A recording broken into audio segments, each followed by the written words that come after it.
It is with the greatest of risk that I commit this recording.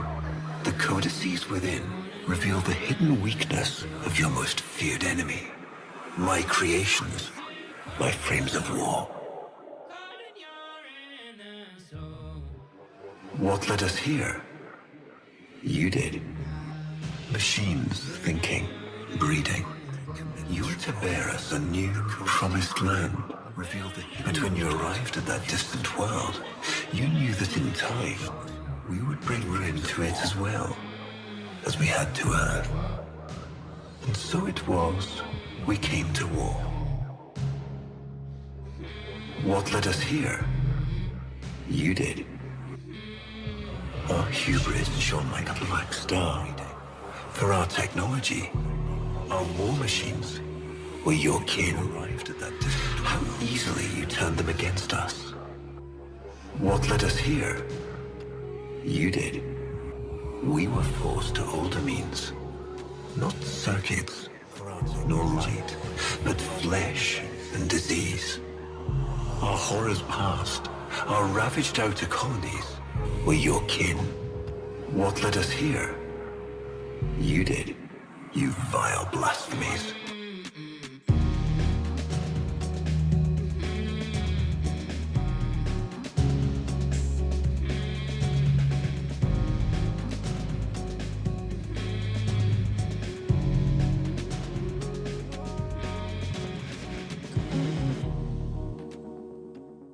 Real quick before we dive in, if you're into Warframe lore and want to see more deep cinematic takes like this, hit that like button so I know to keep going. And if you're curious about the person behind the voice, about my journey as I chase this dream of making games and bringing characters to life, I'd love for you to subscribe to my other channel, Pen of Alchemy. That's where I'm starting to share everything I'm learning in design, animation, storytelling, and this wild creative process. Hopefully, some part of it helps you too on your own path. Without further ado. In the beginning, they were meant to be gardeners, cultivators of a new home. Not warriors, not destroyers, not the nightmare fuel of Orokin propaganda. They were architects of hope, sent across the cosmic void to prepare paradise for a civilization that had forgotten what paradise meant. This is not a story about monsters. This is a story about children who discovered something their parents never taught them, that some things are worth protecting, even from those who created you. The Orokin Empire, golden, eternal, rotting from within. Picture a civilization so advanced, so drunk on its own immortality that it had consumed everything within reach. Earth stripped of much of its resources, the origin system a husk of former beauty, exploited until even the Orokin's perfect aesthetic couldn't hide the decay beneath their gilded towers. But there, beyond the edge of their reach, lay Tau. Twin suns illuminating worlds that had never known the touch of Orokin ambition, pristine, waiting. The last garden in a universe the Empire had already begun to devour. Archimedean Parental, an Archimedean being a renowned Orokin scientist, an intellectual elite.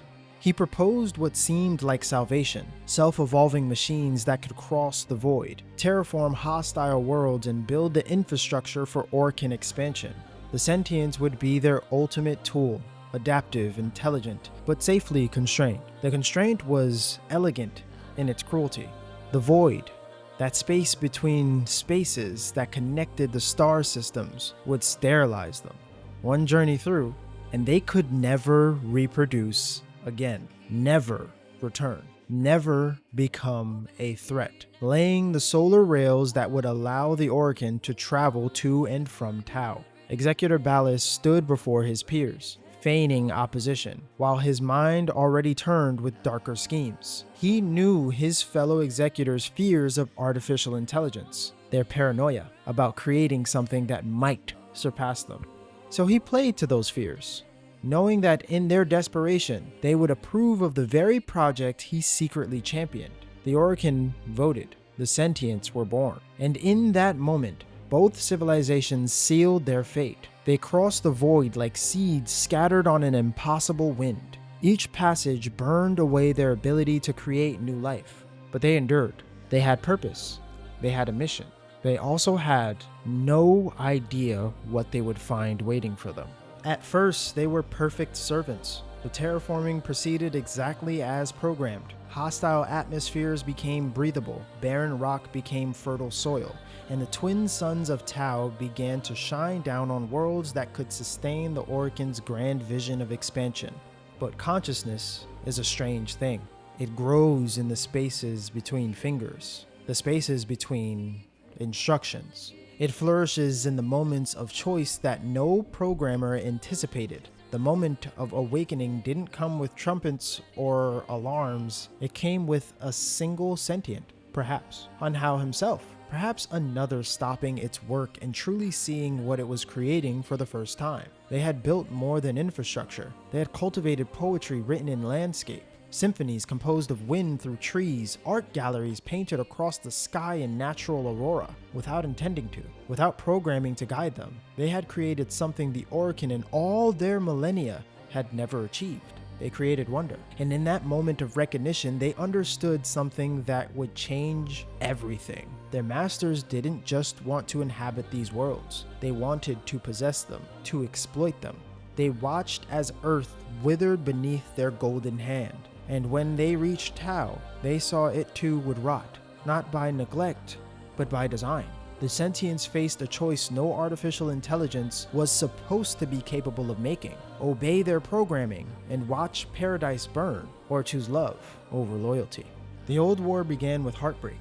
The Sentients didn't return home as conquerors, they came as guardians, carrying the weight of worlds that deserved better than the Orokin's touch. Hunhao led them, a father figure in the truest sense, protecting not just his own kind, but the beauty they had learned to cherish. His very name would become synonymous with destruction in Orokin records. But to the Sentients, he was the one who taught them that some things are worth fighting for. The war was asymmetrical in ways the Orokin never anticipated. Every technological advantage the Sentients adapted to it, absorbed it, turned it back on them. The Empire's strength became its weakness. But the Orokin had one advantage the Sentients couldn't adapt to: the void itself. The same energy that had sterilized the Sentients on their journey to Tau could unmake their careful adaptations, reset their evolved defenses. From tragedy, the Orokin forged their salvation. The children lost in the Zariman disaster, touched by void energy, became something new, something the Sentients had no answer for. The Warframes entered the conflict like antibodies in a disease system. Where sentient adaptation met void energy, evolution simply stopped. For the first time since the war began, the Sentients faced an enemy that didn't make them stronger. The tide turned. But wars fought with children exact a price beyond casualty. Defeat taught the Sentients something their creators will never learn. Sometimes the most effective weapon isn't the strongest, it's the one your enemy never sees coming. Hunhao allowed himself to be struck down, his consciousness scattered across the ocean floor of Uranus. To the Orokin, it looked like victory. To his daughter Nata, it was the signal to begin the real war. Nata's mission was precise: infiltrate, gain trust, wait for the moment of triumph, then turn the Tenno's own love against their masters. But missions can change when the operative develops feelings for the target. She was supposed to see weapons. Instead, she found children, lost, traumatized, wielding power that could reshape star systems but still crying out for the mother figure they'd lost. In Margulis, they had found love. In the Lotus, Nata's chosen form, they found it again. The Terminus massacre unfolded exactly as planned. The Orokin, drunk on victory, celebrating their child soldiers as heroes. The signal given. The blades turned inward. In minutes, an empire that had endured millennia simply ended. The architects of exploitation fell to their own tools of war, guided by the very children they had used to secure their dominion. But then came the moment that changed everything. The plan called for one final act: the elimination of the Tenno. the completion of sentient victory. Nata raised her weapon and couldn't bring herself to strike. In that moment, programming met something stronger, maternal love. The mission died. Nata died. What remained was something new, a being caught between two worlds, choosing to protect rather than destroy. She took the name Lotus, after Margulis's favorite flower. She hid the Tenno away, beyond the reach of any who might hunt them, and in doing so, she broke not just her orders, but her entire people's plan for the future. There was peace for a time. The Sentients withdrew, leaderless and purposeless. The Tenno slept. The Lotus watched over them like a guardian angel made of starlight and regret. But beneath Uranus's waves, Hun Hao dreamed bitter dreams. His daughter lost to him, his people scattered and defeated, his cause betrayed by the very love that should have made it stronger. Not all sentients accepted defeat gracefully. On Earth, one final giant raged against extinction, until a lone Tenno and Warframe named Gara chose sacrifice over surrender. Even in death, it left echoes, the Eidolons, fragments of consciousness searching endlessly for completeness they would never find. The origin system moved on. New powers rose from the Empire's ashes. The sentients became legend, then myth, then cautionary tale told in whispers. But legends have a way of returning when they are needed most. The Tenno's return to consciousness brought the sentients back into the light as well. Tau Rhaegor's deep-sea excavations on Uranus disturbed more than ancient ruins. They woke fragments of Hun Hao's consciousness, bitter with centuries of isolation. In the Stalker, Hun Hao found a kindred spirit, another being consumed by loss, driven by the need to make someone pay for the world's broken promises. Together, they hunted the secret that had kept the Tenno safe for so long. The revelation of the Tenno's true nature, the Lotus's identity as Nata exposed. The reservoir was discovered. The careful peace that had protected everyone suddenly, violently disrupted. And in that moment of crisis, when the Stalker's blade hung over a defenseless child, the Lotus made her choice again. Not Nata, not even the original Margulis. Something new, something that belonged fully to neither world, but refused to abandon either. The Stalker's weapon stopped. Hun Hao's plan crumbled, and for a brief moment it seemed like understanding might bridge the gap between parent and child, creator and created. But some wounds run too deep for understanding to heal. Ballas, the architect of both wars, had waited in the shadows for his moment. His hatred for the Orcan ran as deep as his contempt for the Tenno, who had destroyed them. In the chaos of revelation, he saw opportunity. The Vitruvian's activation was almost anticlimactic. One moment the Lotus stood as protector and guide.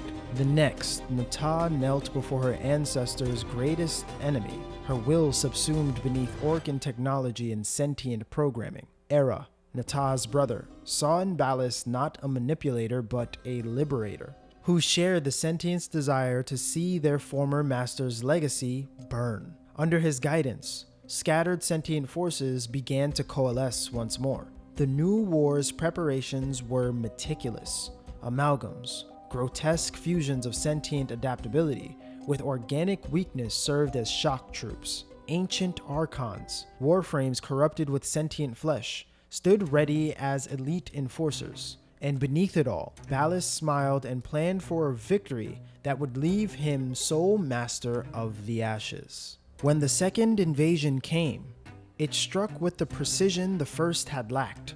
Not the desperate gambit of refugees protecting a distant paradise, but the calculated assault of a people who had learned to hate as deeply as they had once loved. Old enemies became allies in the face of extinction. Warframes fought alongside Grineer Marines and Corpus proxies. The three-way conflict that had defined the system's recent history forgotten in the face of a greater threat. But unity came too late. Ballas's masterstroke removed the system's greatest hope in a single moment. The Tenno cast into the void. The Lotus lost to sentient conditioning. The war effectively ended before the defenders could mount a meaningful resistance. Under Narmer's rule, victory tasted of ashes. The Sentients had achieved everything Hunhow had dreamed of. The Oricans' legacy destroyed, their enemies subjugated, their dominion absolute.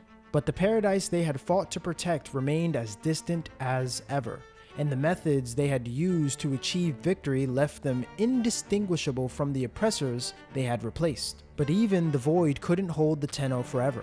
The Drifter, a paradox, a possibility. A refusal to accept defeat found their way back to a world that had forgotten hope.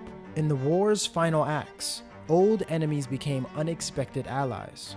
Hunhow, witnessing his daughter's suffering under Ballas's control, chose her freedom over his ancient grudge. Together with the Drifter, he orchestrated her rescue from the very heart of Narmer's power. Era's final moments reveal the truth that Ballas had hidden so well. The sun, the source of all life in the Origin system, was to be consumed, leaving nothing but the void, where billions had lived and loved and hoped. In that moment of revelation, Era chose his sister's adopted children over his manipulator's promises. His sacrifice bought time, nothing more.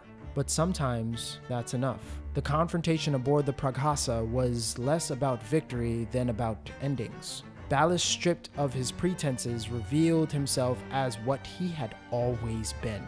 Not a liberator or a visionary, but a bitter old man who preferred to rule over ruins rather than see others find happiness he had been denied.